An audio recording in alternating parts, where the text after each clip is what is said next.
ദൈവത്തിന് സ്തുതി.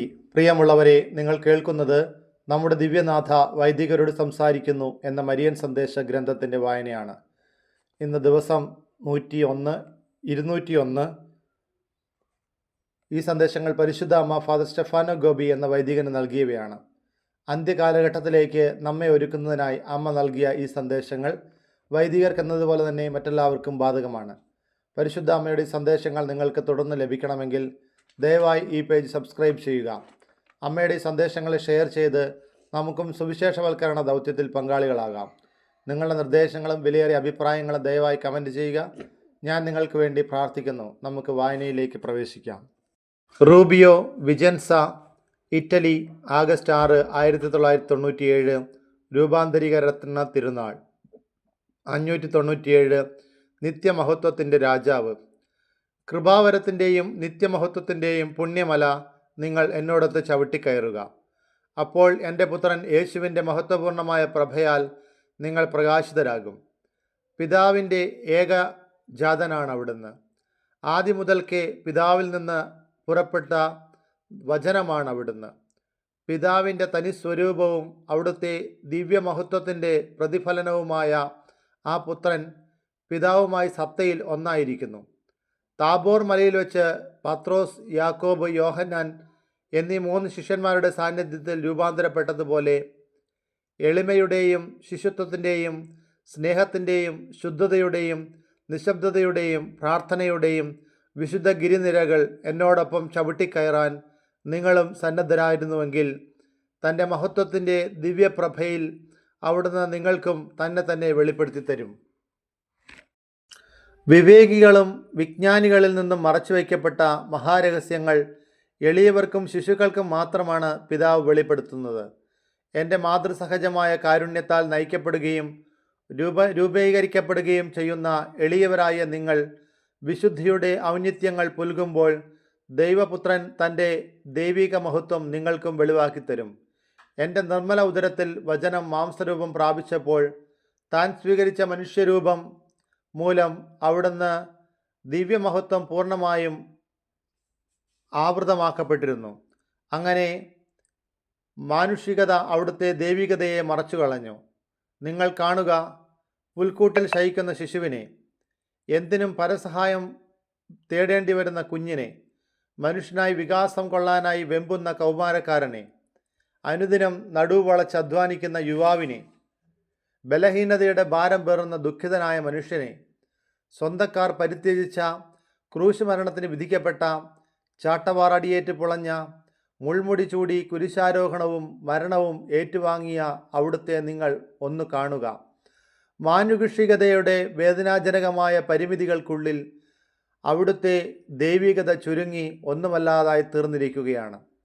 നിങ്ങൾ കാണുന്നില്ലേ, അവിടുന്ന് ദൈവികത ഒട്ടും പ്രകടമായിരുന്നിട്ടില്ലാതിരുന്നിട്ടും അചഞ്ചലമായ വിശ്വാസ ധീരതയോടുകൂടി എൻ്റെ പുത്രൻ യേശുവിൽ ദൈവത്തെ ദർശിച്ച് എൻ്റെ ആത്മാവ് അവിടുത്തെ ആരാധിച്ചു. അവിടുത്തെ ദൈവിക മഹത്വമായിരുന്നു എൻ്റെ ധ്യാന വിഷയം. തൻ്റെ ഉത്ഥാനവേളയിലാണ് അവിടുന്ന് ദൈവികത സമസ്ത പ്രഭയോടും കൂടി പ്രകടമാക്കിയത്. ആ ദൈവികതയിൽ അവിടുത്തെ മാനുഷികത പോലും അത്രമേൽ പൂർണ്ണമായി അലിഞ്ഞു ചേർന്നിരുന്നു. ഉദ്ധിതനായ ക്രിസ്തുവിൽ അവിടുത്തെ മാനുഷികത ദൈവികതയുമായി രൂപാന്തരപ്പെട്ടു. താബോർ മലയിൽ 3 അപ്പസ്തോലന്മാരുടെ മുൻപിൽ അവിടുന്ന് കാണപ്പെട്ടതുപോലെ തീർത്തും പൂർണ്ണമാണ് ഇപ്പോൾ അവിടുത്തെ ശരീരം. അവിടെ അവരുടെ മുൻപിൽ അവിടുന്ന് രൂപാന്തരപ്പെട്ടു. അവിടുത്തെ മുഖം സൂര്യനെ പോലെ ശോഭിച്ചു. വസ്ത്രങ്ങൾ ധവളാഭമായി. മത്തായി 17:2. തൻ്റെ ദൈവികതയുടെ അത്യുജ്വലമായ പ്രഭയോടെ പറുദീസയിൽ പിതാവിൻ്റെ വലതുഭാഗത്ത് അവിടുന്ന് ഉപവിഷ്ടനായിരിക്കുന്നു. എന്നത്തേക്കാളും ഉപരിയായി ഇന്ന് നിങ്ങൾ അവിടുത്തെ നിത്യമഹത്വത്തെ അഭിവീക്ഷിക്കുന്നുണ്ട്. അവിടുത്തെ ദൈവിക സ്വഭാവത്തെക്കുറിച്ച് നിരവധി പേർ ഇന്ന് സംശയാലുക്കളാണ്. അവിടുത്തെ തിരുവചനങ്ങൾ വെറും വാദപ്രതിവാദങ്ങൾക്ക് വേണ്ടിയാണ് അവർ പ്രയോജനപ്പെടുത്തുന്നത്. ചരിത്ര സംഭവമായ അവിടുത്തെ പുനരുദ്ധാനത്തെ നിർവിശങ്കം അവർ നിഷേധിക്കുന്നു. വത്സല മക്കളെ, എൻ്റെ പുത്രനായ അവിടുന്ന് ദൈവമാണെന്ന സത്യം ധീരതയോടെ സകലരോടും നിങ്ങൾ പ്രഘോഷിക്കുക. അവിടുത്തെ സത്യത്തിൻ്റെ പ്രഭയാൽ നിങ്ങൾ സർവരും സമാവരണം ചെയ്യപ്പെടട്ടെ. അവിടുത്തെ മരണം നിങ്ങളും അനുസ്മരിക്കുക. ഉത്ഥാനം നിങ്ങൾ പ്രഘോഷിക്കുക. മഹത്വപൂർണമായ പ്രത്യാഗമനം പ്രതീക്ഷയോടെ നിങ്ങൾ കാത്തിരിക്കുക. യേശു തൻ്റെ ദൈവിക പ്രഭയോടെ പ്രത്യാഗമനം ചെയ്തു സകല മനുഷ്യരുടെയും മുൻപിൽ പ്രത്യക്ഷപ്പെടുമ്പോൾ താബോർ മലയിൽ വെച്ച് പത്രോസിനും യാക്കോബിനും യോഹന്നാനും ഉണ്ടായ അതേ അനുഭവത്തിലേക്ക് നിങ്ങൾ ഓരോരുത്തരും ക്ഷണിക്കപ്പെടും. സമ്പൂർണ്ണ പ്രഭയോടെ അവിടുന്ന് തന്നെ വെളിപ്പെടുത്തുകയും തൻ്റെ ദൈവികതയുടെ അത്യുജ്വല പ്രഭയിൽ അവിടുത്തെ മാനുഷികത സമ്പൂർണ്ണമായും രൂപാന്തരം പ്രാപിക്കുകയും ചെയ്യും. അപ്പോൾ യേശുക്രിസ്തുവിനെ ദൈവപുത്രനായും പിതാവിൻ്റെ സമ്പൂർണ്ണ പ്രതിച്ഛായയായും ഏകരക്ഷകനായും സർവ്വലോകവും പ്രകീർത്തിക്കും.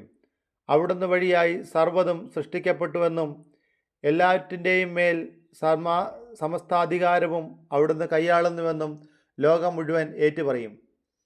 തൻ്റെ മഹത്വപൂർണമായ ഭരണം അവിടുന്ന് ഈ ലോകത്ത് നടപ്പിലാക്കും. അങ്ങനെ വിശുദ്ധിയുടെയും കൃപാവരത്തിൻ്റെയും നീതിയുടെയും സ്നേഹത്തിൻ്റെയും സമാധാനത്തിൻ്റെയും ഒരു ലോകം ഈ ഭൂമിയിൽ രൂപം കൊള്ളും. വത്സല മക്കളെ, അവിടുത്തെ മഹത്വപൂർണമായ പ്രത്യാഗമനത്തെ സാമോദം നിങ്ങൾ കാത്തിരിക്കുക.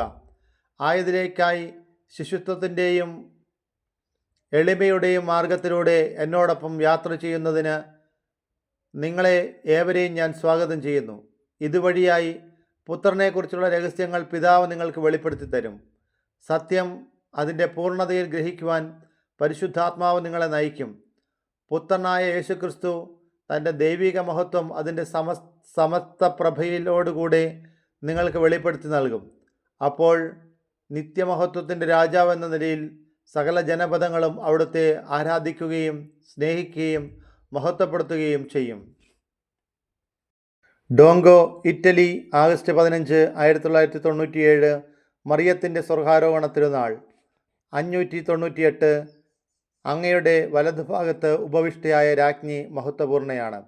ആത്മശരീരങ്ങളോടെ പറുദീസയുടെ മഹത്വത്തിലേക്ക് ആവഹിക്കപ്പെട്ട നിങ്ങളുടെ സ്വർഗസ്ഥനായ അമ്മയുടെ നേർക്ക് പ്രത്യാശപൂർവം നിങ്ങൾ നോക്കുക. സ്വർഗത്തിൻ്റെ ഏറ്റവും ഉന്നതങ്ങളിലേക്ക് ഉയർത്തപ്പെട്ട് എൻ്റെ പുത്രനായ യേശുവിൻ്റെ വലതുഭാഗത്ത് ഉപവിഷ്ടയായിരിക്കുന്ന രാജ്ഞിയായ എൻ്റെ മുൻപിൽ സ്വർഗീയ വാനവദൂതർ താണുവണങ്ങി നമിക്കുന്നു.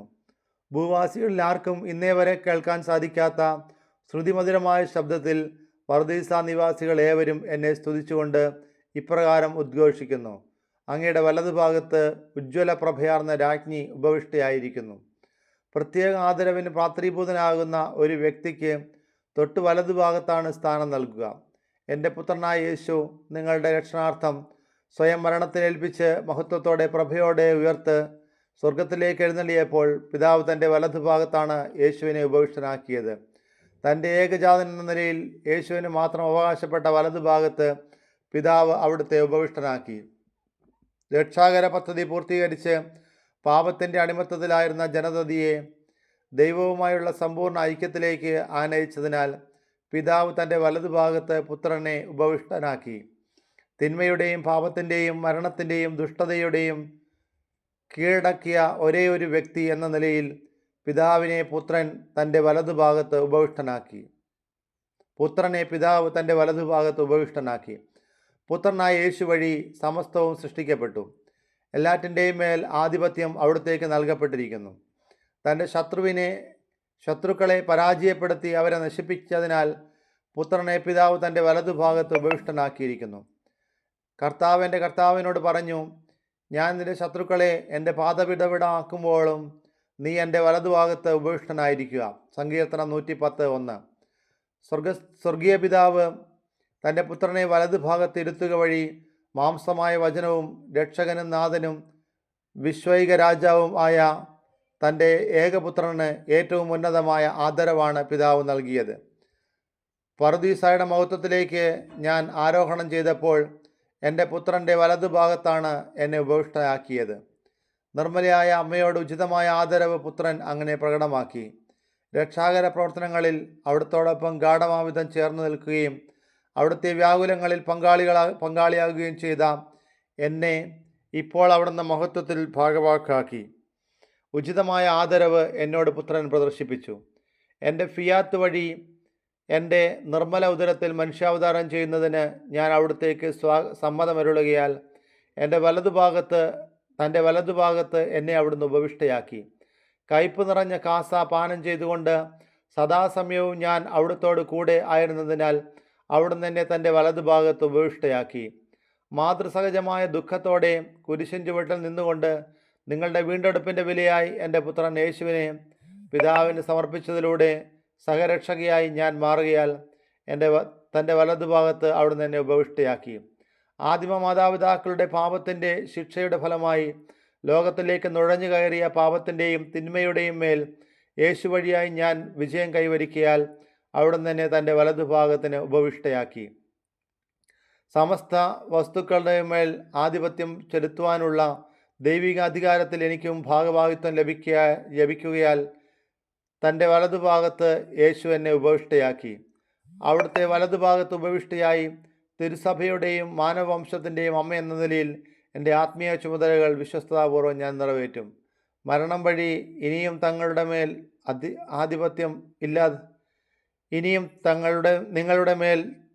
ചെലുത്തുന്ന ആധിപത്യം ഇല്ലാതാക്കി ഒരു നാൾ ക്രിസ്തു നിങ്ങളിൽ വിജയം ഭരിക്കുന്നതിന് വേണ്ടി ഞാൻ നിങ്ങൾക്കായി പ്രാർത്ഥിക്കുകയും മാധ്യസ്ഥം അപേക്ഷിക്കുകയും സാത്താനും അവൻ്റെ ദുഷ്ടാരൂപികൾക്കുമെതിരായുള്ള നിങ്ങളുടെ പോരാട്ടത്തിൽ നിങ്ങളെ സഹായിക്കുകയും ചെയ്യുന്നതിനായി അവിടുത്തെ വലതുഭാഗത്ത് ഞാൻ ഉപവിഷ്ടയായിരിക്കുന്നു.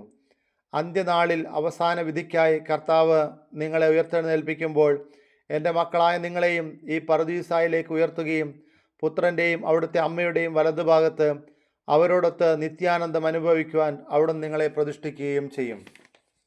പ്രിയമുള്ളവരെ, ഇന്നത്തെ വായന അവസാനിക്കുമ്പോൾ പരിശുദ്ധ അമ്മ നമ്മെ പിതാവിൻ്റെ വലതുഭാഗത്ത് പുത്രൻ ഉപവിഷ്ടയായിരിക്കുന്നത് പോലെ, തൻ്റെ പുത്രൻ്റെ വലതുഭാഗത്ത് അമ്മ ഉപവിഷ്ടയായിരിക്കുന്നത് പോലെ തൻ്റെ വിമല ഹൃദയത്തിൽ ശരണം വയ്ക്കുന്ന എല്ലാവരെയും അമ്മയുടെ വലതുഭാഗത്ത് സ്വർഗത്തിൽ നമുക്ക് സ്ഥാനം നേടിത്തരുന്നതിന് വേണ്ടി നിരന്തരം പരിശ്രമിക്കുന്നു എന്ന ഒരു ഉറപ്പ് നമുക്ക് നൽകിക്കൊണ്ടിരിക്കുകയാണ്. പരിശുദ്ധ അമ്മയുടെ വിമല ഹൃദയത്തിന് പ്രതിഷ്ഠിക്കുകയും പ്രായശ്ചിത്ത കർമ്മങ്ങൾ ചെയ്യുകയും ഒരുപാട് ജപമാല ചൊല്ലി അനേകർക്ക് വേണ്ടി മാധ്യസ്ഥം അപേക്ഷിക്കുകയും ചെയ്യുന്നത് നമുക്ക് തുടരാം. അങ്ങനെ ഈ സ്വർഗീയ സൈന്യത്തിൽ നമുക്കും പങ്കാളികളാകാം. തിന്മയെ നന്മ കൊണ്ട് ജയിക്കുന്ന ഈ സ്വർഗീയ സൈന്യം നമ്മെ ഓരോരുത്തരെയും സ്വർഗത്തിലേക്ക് നയിക്കാനിടയാക്കട്ടെ എന്ന് പ്രാർത്ഥിക്കുന്നു. എല്ലാവർക്കും നല്ലൊരു ദിവസം കൂടി ആശംസിക്കുന്നു. യേശുവെ സ്തോത്രം, യേശുവെ ആരാധന, യേശുവെ നന്ദി. ദൈവമേ സ്തോത്രം, ദൈവമേ ആരാധന, ദൈവമേ നന്ദി. പരിശുദ്ധാത്മാവേ സ്തോത്രം, പരിശുദ്ധാത്മാവേ ആരാധന, പരിശുദ്ധാത്മാവേ നന്ദി. Hallelujah, hallelujah, hallelujah, hallelujah, hallelujah, hallelujah, hallelujah, hallelujah, hallelujah. ദൈവത്തിന്